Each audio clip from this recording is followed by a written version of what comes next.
Сіз күйзеліс пен шаршаудан қалай арылуға болатынын білесіз бе?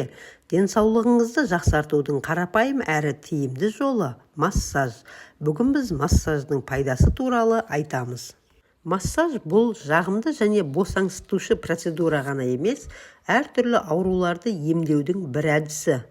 Оның көмегімен сынықтарды емдеуден кейін аяқ жұмысын қалпына келтіруге, остеохондроз кезінде ауырсынуды басуға, бас ауруын кетіруге және тағы басқа ауруларды емдеуге болады.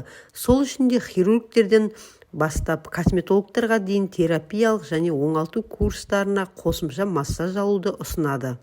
Массаждың пайдасы көп, алайда оның ең негізгі 7 әсерін ұсынуды жөн көрдік.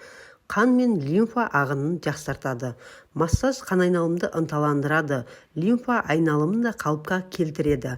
Қан айналым қалыпқа келгендіктен ағза шлактардан тазарады. Қысым ретке келеді. Массаж әртүрлі тіндер, бұлшықеттер арасындағы сұйықтық алмасуын жақсартады. Соның есебінен қысым ретке келеді. Бұлшықеттердің қалыпқа келуі жылдамдайды. Массаж бұлшықет тініне белсенді әсер етеді. Бұлшықеттердің қанмен қамтамасыз етуін жақсартады. Бастың ауырғанын кетіреді. Біз бір орында ұзақ немесе ыңғайсыз отырғаннан қан айналым бұзылады. Мойын тұсындағы жүйке ұштары қысылып қалады. Егер басыңыз жиі ауыратын болса, массаж одан арылуға көмектеседі. Массаж жақсы көрінуге көмектеседі. Жиі массаж алатын адамдар өз жасынан жас көрінеді. Сонымен қатар ауырсынуды басады, ұйқы сапасын жақсартады. Массаждың ағзаға химиялық немесе қандай да бір кері әсері жоқ. Керісінше дене бұлшықеттеріне табиғи әсер беріп, қан айналымын жақсартып, организмнің бұзылған функцияларын қалпына келтіруге көмектеседі. Шлактар мен токсиндердің шығуын қамтамасыз етеді. Бірақ массаж қабылдауға да қарсы көрсетілімдер бар екенін ұмытпаған жөн. Массажды жылына 2 рет профилактикалық тұрғыдан 10 күн алу ұсынылады. Массаж алуда жас шамасына қарай отырып массаж жасау техникалар таңдалады. Жалпы массажды туылған нәрестеден бастап қарт жасындағы адамдарға да жасауға болады, егер де дәрігердің қарсы көрсетілімдері болмаса. Массажды мына адамдарға жасатуға болмайды. Онкологиялық, тері ауру, жұқпалы ауруларда, жоғары температурасы бар адамда, жүкті әйелдерге, тері ашық жаралар бар адамдарға жасауға тыйым салынады. Кішкентай балалар массаждан кейін тез өсіп дамиды. Сондықтан оларға қолдарына, аяғына, табанында орналасқан нүктелерге массаж жасауға кеңес береміз.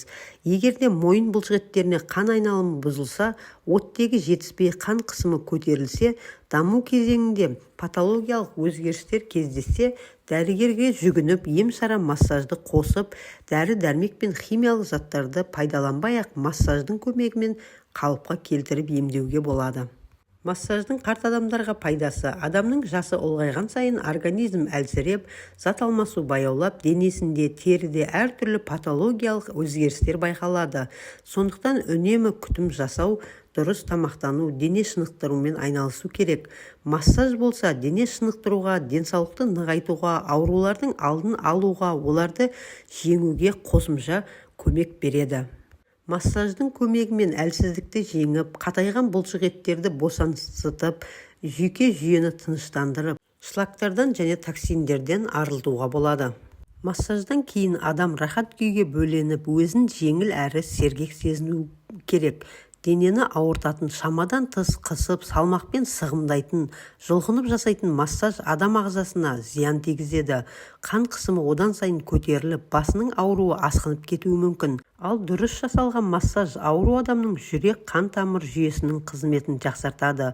Тамырларды біртіндеп кеңейтіп, қан айналымын тездетеді. Жүректің қызметін тез арада қалпына келтіреді. Адамның оттегімен тыныстауын арттырып, қандағы гемоглобин мен эритроцит мөлшерінің көбеюіне жағдай жасайды. Массаж жасағанда шеттегі лимфалар ағыны орталыққа қарай бағытталады. Сылап сипаудың әсерінен тері тазарып, тер және май бездерінің қызметі жақсарады. Шаршаған бұлшықеттердің қызмет ету қабілеті артады. Сондай-ақ буындар мен омыртқалардың дұрыс иіліп бүгілуі, қозғалуын да жақсарта түседі. Массаждың нәтижесінде құрысқан денеңіз жадырап, күнделікті сергек күйде жүресіз, және де көңіл-күй гормондары мен қан айналымы жақсара түседі. Бүгінгі видео пайдалы болса тіркеліп, лайк басуды ұмытпаңыз. Деніңіз сау болсын.